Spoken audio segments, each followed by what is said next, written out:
Oke, sobat-sobat sekalian, ini ada proses naturalisasi terbaru yang dipimpin langsung oleh Bapak Erick Thohir dalam proses di DPR ya. Bahwa dalam bagaimana ini kalau kita mengaca kepada bulan-bulan sebelumnya, ada Pascal Struijk yang terlihat bagaimana sedang dipantau oleh Patrick Kluivert, dan apakah juga Tristan Goyler kemudian Mile Jonathan ini sebagai bentuk bagaimana pembangunan sebuah tim dalam kekuatan dari kedalaman skuad. Dan sahabat-sahabat Garuda, mari kita simak terlebih dahulu video berikut ini. Indonesia lagi heboh, Madam Pang bos besar timnas Thailand kabarnya mau terbang langsung ke Jakarta. Bukan cuma buat nonton laga panas lawan Cina, tapi ada misi lain juga yang gak kalah menarik. Katanya nih, Madam Pang mau lihat langsung perkembangan sepak bola Indonesia. Dari supporter, stadion, sampai pembinaan usia muda. Apakah ini jadi sinyal kerjasama? Atau ada maksud lain di balik kunjungan ini? Jika benar ini kerjasama, apakah kalian setuju kerjasama dengan Madam Pang? Yakob dan Diancir. Yes. Dua-duanya dipanggil. Ya. Lalu ada satu lagi anak Papua. Yes. Ya kan? Kita mesti tanya juga ya kan kakak Errol ini. Ya kan? Ini menarik nih. Saya senang. Ya, benar. Anak-anak Papua diberi kesempatan, dipanggil di timnas dan mereka bertarung pasti. Anda melihat sebagai senior, bagaimana? Zaman kemarin ST anak Papua tidak dikasih kesempatan. Sekarang zaman Patrick anak Papua dikasih kesempatan, walaupun berapa menit Ricky membuktikan bahwa dia layak ada di timnas, ada di pemain inti. Itu. Ya. Dan akhirnya ke depan pelatih pun melihat bahwa bukan hanya Ricky saja. Pasti ada pemain-pemain Papua yang lain punya potensi untuk bergabung ke timnas. Dan akhirnya masuklah dua kembar ini. Dua kembar ini kan sangat istimewa di Maluku. Di Maluku. Bahkan di sebelumnya pun di klub sebelumnya juga SM. SM juga sangat istimewa. Apa karakter dari Sayuri bersaudara yang kakak lihat sebagai senior? Intinya mereka tuh fighter. Tidak cengeng ya? Tidak. Walaupun kecil tapi mau berkelahi, mau bertarung apapun di lapangan. Tipikal mereka dua. Yes. Itu tipikal anak Papua. Lalu kita menarik ini. Fighter, petarung. Anda lihat juga di Sayuri bersaudara ini. Ya pasti. Karena dipanggil ini kan. Betul. Ketika di PSM kan saya ikut di pertandingan terakhir untuk merayakan mereka juara. Ya, dan tampil memang luar biasa. Dan wajar kalau sekarang Yakob kan bagus bersama dengan Malu. Terus bisa mencetak gol demi gol. Kontribusinya bahkan dia pernah kemarin mencetak gol 3 gol itu dalam waktu berapa lawan Solo tuh. Dalam waktu beberapa menit saja kan dia bisa membuat gol. Jadi saya pikir ketika PK mengumumkan ini dan dua nama itu ada, Boy, wajar kalau mereka bisa bermain. Dan keberadaan dia kan cocok di saat banyak pemain bisa di kanan yang agak bermasalah. Dia bisa mengisi kekosongan di situ. Bisa bermain dengan cara yang diinginkan oleh PK. Jadi oke lah, Ricky Kambuaya kan sudah bagus, sudah menunjukkan. Kepercayaan yang diberikan itu dia bertanggung jawab sekali dia bermain, dan satu assist dia yang hampir membuahkan gol ke Eliano Reinders kan. Kalau itu jadi gol, Boy, wah itu luar biasa dengan kaki luar, tekniknya bagus sekali. Bukan dia aja dengan kita, tapi dengan luar dia bisa ambil. Itu jarang, susah bermain dengan Bahrain loh, juara Piala Teluk. Iya, dengan pemain belakang, ketenangan dia. Seorang petarung yang dibilang kemauan keras mereka anak timur ini, kemauan keras tuh, kecepatan mereka. Jadi itu saya pikir. Wah, ini makin menarik nih Bung Gropang. Karena kita mau korek juga nih soal wingback kiri kan. Karena kakak ini kan dulunya selalu ada di kiri. Dua pemain akan mengerucut menjadi berapa? 23 sesuai regulasinya kan. 23 akan di-store nanti untuk menghadapi Cina. Ya termasuk juga nanti untuk menghadapi Jepang. 23 pemain. 23 itu termasuk Marcelino dan Martin Paes itu. Jadi kan kalau 23, Boy, sekarang 32. Ada 9 yang akan nantinya dicoret. Bukan dicoret, artinya tersisi juga. Coret lawan Cina aja. Lawan Cina aja. Nah, lawan Cina itu termasuk dengan Martin Paes dan Marcelino. Berarti secara total 7. Ya, ditambah dengan 2 Paes sama Marcelino kan 9. Karena Martin Paes dan Marcelino akan tersedia melawan Jepang. Nah, jadi 7 itu kita belum tahu siapa tuh 7 itu. Banyak. Ya kalau di kiper itu kan ada 5 sekarang. 1 mungkin pasti out. Ya kan? Itu karena tinggal 3, karena Martin Paes kan nggak boleh bermain. Benar. Nah, tinggal 3 itu siapa? Kalau Emil udah pasti saya pikir berbicara itu. Nah, kita nggak tahu lagi di belakang siapa yang akan ada Nando kan. Iya, jadi itu persaingan tuh enak tuh ketika Martin Paes tidak ada, Emil ada 1, tinggal perebutan di 2-3 siapa? Ada Nando, ada Nadeo, ada Reza.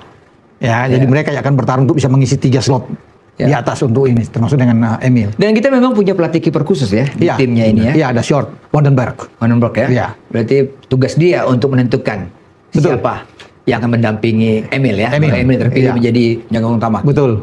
Oke, berarti nama 23 itu akan kita peroleh setelah dari Bali atau ketika tim pindah ke Jakarta? Pindah ke Jakarta kayaknya. Ditentukan 23 itu.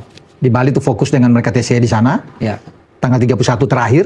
Ya. Tanggal 1 terbang ke Jakarta dan mungkin akan penentuan di situ. Bisa sudah ketahuan siapa-siapa. Ya semua kan terserah tim kepelatihan. Iya. PK dong yang menentukan semua, Alex Pastur ya. Jenny Lansat, ada Gerard Vandenberg. Nah, mungkin mereka yang akan melihat ini, Boy. Mulai tanggal 26 persaingan akan terjadi di situ. Ya. Rame kan? tuh. Rame itu Menarik kan? tuh. Akan menunjukkan semua yang saya mampu. Ini betul. Ya kan? Masalah pelatih baru, Bang. Jadi beda kan? Ya. Pengen tunjukin bahwa saya bisa gitu. Itu biasa ya? Ya, itu biasa. Di semua pemain seperti ada alami juga seperti begitu. Sama seperti itu. Ketika ada pergantian pelatih itu malah justru kesempatan buat pemain lain yang nggak kepanggil, ingin tunjukin bahwa dia bisa. Karena posisi Errolnya kan dulu wingback kiri ya. Naturalnya dia kiri. Kalau sekarang ini kita punya siapa, Bu? Calvin Verdong, James, Arhan ya. Pratama Arhan, Sain Patinama. Ya. Empat-empatnya sekarang ada di Bali. Ya. Berarti proses persaingan ini akan terjadi. Gitu kan? Minimal satu posisi 2 orang. Satu posisi 2 orang ya. Betul. Minimal. Sepak bola saya pikir ini juga ilmu. Pasti berkembang. Ya. Zaman dulu kita, Bang Rob ada, kebanyakan garis saja mainnya. Oh gitu. Yes, naik turun naik. Sekarang udah enggak, Bang. Justru bisa masuk jadi gelandang. Itu berkiri, masuk ke tengah. Itu berkiri modern sekarang, Bang. Itu perbedaannya. Jadi tidak hanya lari bawa bola sampai ujung lalu track, istilahnya track itu namanya. Sekarang bisa jadi masuk jadi gelandang. Oh, kayak bek kiri Liverpool. Bek kanannya Arnold. Bek kanannya Arnold kan? Trent Alexander-Arnold. Atau Jordi Alba ya. Masuk tengah gitu. Masuk ke dalam ya. Nah, kalau begitu, kemampuan apa yang harus dimiliki oleh seorang wingback? Yang harus dimiliki oleh seorang Asnawi, Arhan, Verdong lah yang udah jadi itu. Termasuk Yance dong ya. Termasuk Yance.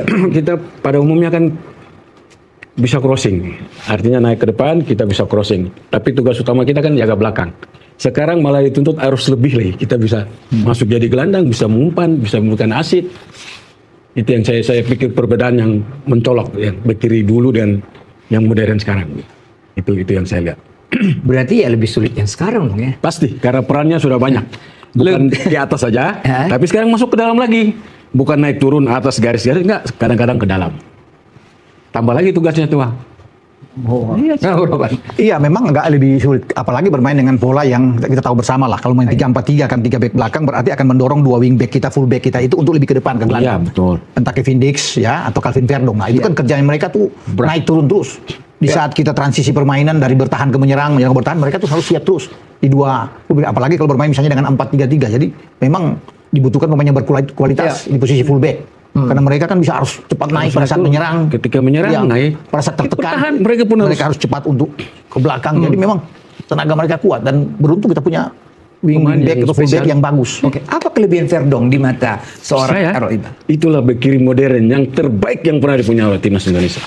Serius? Saya bek kiri loh, Kakak. Iya. Saya harus akui kalau ada yang lebih baik terus kita bilang baik. Betul. Iya. Itu menurut pandangan saya tidak tahu kalau Kakak berdua. Sama lah. Iya, kita kan bertanya kepada memang yang bermain di ada di bek kiri. Iya, gitu. Yang hidupnya waktu itu ya tadi turun naik crossing. Ya, tapi betul. sekarang nggak seperti begitu. Iya. Itu bek kiri top dan beruntung timnas bisa memiliki Verdong. Bung, Verdong ini tidak tergantikan. Iya, sulit pertandingan ya. Walaupun ada Dean James sebenarnya yang juga bagus, tetapi kita bisa lihat kan keberadaan Verdong. Dan Verdong itu bisa memainkan di saat yang menarik ketika kita kesulitan di bek tengah. Nggak ada orang, dia bisa ke dalam. Ya, itu pernah saya lihat satu kali yang dia kejar sampai ke dia bisa kanan dia bisa ke dalam. Ya, waktu lawan Arab. Sudah menyalahi pakem itu. Iya, benar. Keluar dari jalur. Ada di kiri, tiba-tiba dari kanan dia masuk. Untuk memberikan umpan kepada Marcelino. Cuma saya gol kedua Marcelino lawan Arab. Saya lupa pertandingan apa. Arab saja kita menang di GBK 2-0. Dia ada di kanan tiba-tiba untuk masuk dan dengan kecepatan yang sangat tinggi sekali. Itu luar biasa bagi dia. Dan kita bisa melihat kan dia sering juga ditarik bermain di zaman SD juga bisa bermain ke dalam dengan 3 back. Ya kan? Kalau dia bermain ke dalam 3 back berarti Dean James akan tersedia di sana untuk back kiri. Jadi memang kualitas dia oke. Jadi sulit untuk menyingkirkan dia dari posisi utama agak sulit. Kecuali akumulasi kartu. Iya. Kecuali Atau dia cedera. Cedera. Oke. Selama masih fit, saya pikir itu tempatnya. Masih di wingback. Kalau gitu back kanan menurut Errol, Kevin Dix adalah pilihan utama atau mungkin ada Saya pikir untuk usulan baru. Kevin Dix, tapi kalau bisa coba Yakob. Ini. Ya. Iya. Kalau bisa coba dia. Dikasih kesempatan, boleh sedikit tunjukin mungkin latihan apa main. Yakob pun mampu untuk melakukan seperti yang Anda katakan. Tidak hanya sebagai murni flank, tapi juga berperan masuk sebagai gelandang. Sangat, dia sangat lakukan bisa. di Selalu umpan untuk Ferdinand waktu lawan apa? Kita yang gol. Lawan Irak. Lawan Irak. Piala Asia. Yakob yang umpan. Yang gol balasan kan yang Marcelino ambil itu, ya kan Yakob dari kanan menyisir Yakob yang masuk. kasih asis. Ya asis dan Marcelino muncul di Piala Yakob Asia di punya Qatar. kemampuan. Ya. Oke, Dok. Tadi karena sudah singgung soal Stefano Lillipali, jadi kita mesti bahas agak lebih intens ini. Iya. 2023 terakhir bermain. Ya, lawan Turkmenistan terakhir bermain dan saya nonton ketika bermain di Gelora di Bung Tomo di Surabaya saya itu. Iya. Pertandingan persahabatan. Oke. Dan dia bermain mungkin itu tidak sampai 20 menit, 19 menit lah. Dia masuk di babak kedua termasuk dengan Egy juga. Dan dia memberikan satu asis kan. Gol kedua Indonesia tuh ke gawang Turkmenistan itu dari Vano. Memberikan ke Egy dan Egy bisa mencetak gol, itu diberikan kesempatan. Itu pertandingan terakhir dia bersama dengan tim nasional. Dari 30 caps yang mungkin dia sudah bermain melawan kita. Tahun berapa tuh? 2023. Iya. Usia sudah 35 tahun. Tapi kemampuan skill individunya sudah tidak usah dipertanyakan lagi. Ya. Visi bermainnya bagus. Menurut Bung Errol, peran seorang Stefano baik di klub dan nanti di timnas kalau dia dimainkan seperti apa? Kalau umur memang udah tua, tapi timnas sepertinya butuhkan pengalaman daripada kualitas Lillipali, saya pikir itu. Karena dia sudah buat kontribusi di klub ya. Dan ketika dipanggil, saya pikir sudah layak bergabung dengan timnas. Stefano. Yes. Kalau dimainkan, Iya. yang tadi Bung Ropan singgung Ragnar, dia bisa menggantikan Ragnar. Bisa. Ya, memang posisinya kan dia di kiri. Artinya begini, kenapa sampai Lillipali ini atau Vano dipanggil? Itu mengantisipasi ketika PK, Alex Pastur sudah tahu bahwa Ragnar tidak bisa bermain. Tidak bisa untuk ikut di dalam pertandingan melawan Cina dan Jepang. Ya. Sehingga ada satu-satunya pemain yang mereka lihat yang mampu untuk bisa ada di sana. Kita memang masih punya Egy kan, masih ada lah, masih oke. Tapi butuh pemain berpengalaman, pemain yang bagus. Dan dia bermain dengan sangat baik. Visi yang Om Boy bilang tadi, sangat bagus. Umpan-umpan ya. Dan dia juga seorang pembunuh gawang yang luar biasa. Bukan saja pemberi asis, Boy. Dia faktor kok, Iya. typical factor. Ketenangan dia. Dan bagaimana passing-passing dia yang terukur dengan sangat bagus, Boy. 17 asis musim lalu itu luar biasa, tertinggi di antara pemain-pemain kita. Iya. Apalagi 11 gol yang dibuat. Sekarang juga posisi 6 gol. Tadi kan saya bilang dia udah bikin gol tadi. Ada 4 asis. Jadi yang dibutuhkan buat dia itu adalah bagaimana dia bisa membuka ruang buat Ole Romani. Memberikan crossing-crossing. Karena kita berbahaya. Kenapa? Di saat menghadapi Bahrain, kita masih punya Marcelino dan Ragnar untuk membantu Ole. Ya. Saat ini Marcelino tidak main. Marcelino tidak main akumulasi, Ragnar tidak bisa bermain. Ya. Jadi dibutuhkan memang Nah, itu pemain-pemain yang bagus, yang punya visi bermain yang sangat tipikalnya baik. sama Tipikalnya kayak Bung Errol, Ya. Ragnar, dia pilihan utama karena dia punya kecepatan, Ya. dia berani one on one, Yes. dia punya fisik bagus, agak nakal juga kan. Ya. Kan pemain seperti itu yang dibutuhkan oleh Romani, Betul. juga oleh tim. Apakah Vano bisa melakukan apa yang dilakukan Ragnar dengan Saya usia yang 35 Saya tahun? pikir bisa, karena memang dia bukan striker yang menunggu ya, Ya. bekerja cari bola, buka ruang, itu yang bisa hampir sama dengan Murat Mangun, saya pikir itu. Dan dia kan bermain lebih ke flank, Nah. Boy. Ya. Lebih Sama dengan Ragnar. Sama dengan Ya. Ragnar. Dan Ole membutuhkan pemain-pemain seperti itu, yang punya asis, punya umpan-umpan, crossing yang sangat baik.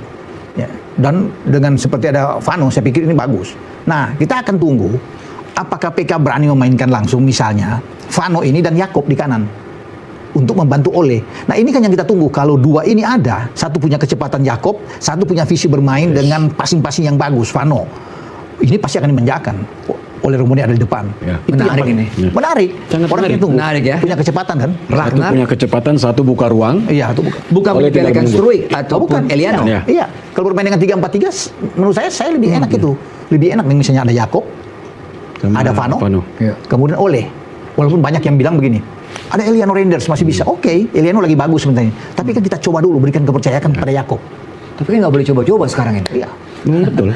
Tapi Ini justru di latihan ini kita harus poin 3 ini. Iya. di latihan ini mereka harus tunjukkan bahwa mereka pantas. Iya, dan Yakob selalu kan PK suka dengan pemain-pemain yang punya jam bermain banyak di klub. Iya, iya. Dan dia mencetak gol, Bon. Dia memberikan asis Yakob. Jadi dua-dua yang ada di flank ini yang selalu mendapat jam bermain dengan Vano di Borneo dan Yakob ada di Malut. Saya pikir ini cocok. Ya.